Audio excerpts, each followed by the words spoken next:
Hey guys, how's everybody doing? I know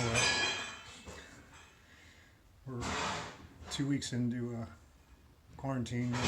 Who knows what the end looks like? But we were gonna do our Biggest Loser contest, and I'm hoping that we can still do that. And I wanted to help by starting with this move, which is actually first a myth, and then second the myth buster.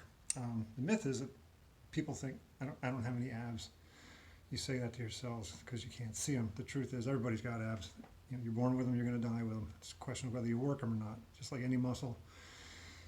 Okay, so they're there, and even by working them doesn't necessarily mean you're going to be able to see them, because just like everybody else, we also have a normal layer of fat around us. Some people have more, some people have less. Sometimes it's genetic, sometimes it's because of eating. It doesn't matter what you look like. Working the abs is going to bring you positive results. Okay, so we're going to focus on that, because as you work your abs and as you work your other muscles, the reality is that muscle burns fat, and it's going to show progress over time. Just stick with it. So we're going to start with the most basic ab workout that there is, and it's called the plank. So it goes something like this.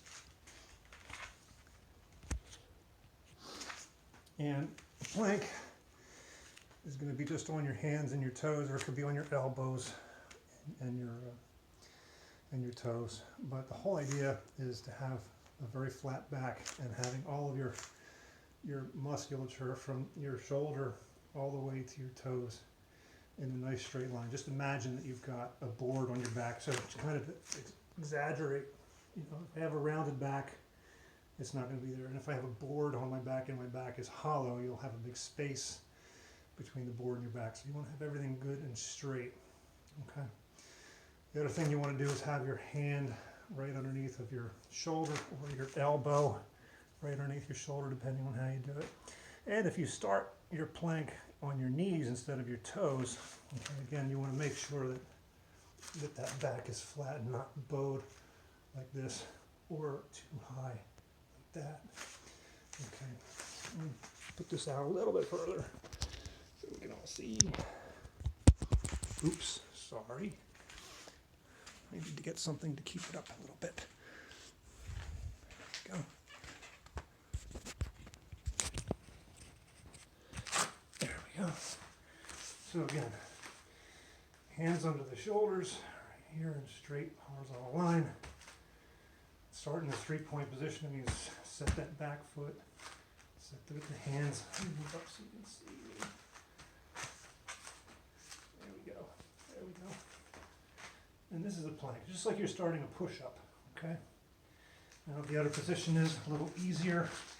Is on your elbows, okay? A little bit easier is on your knees, okay? And you can progress up to being on your hands for a little harder. And again, don't let your back bow, not butt up too high, but just like this, okay?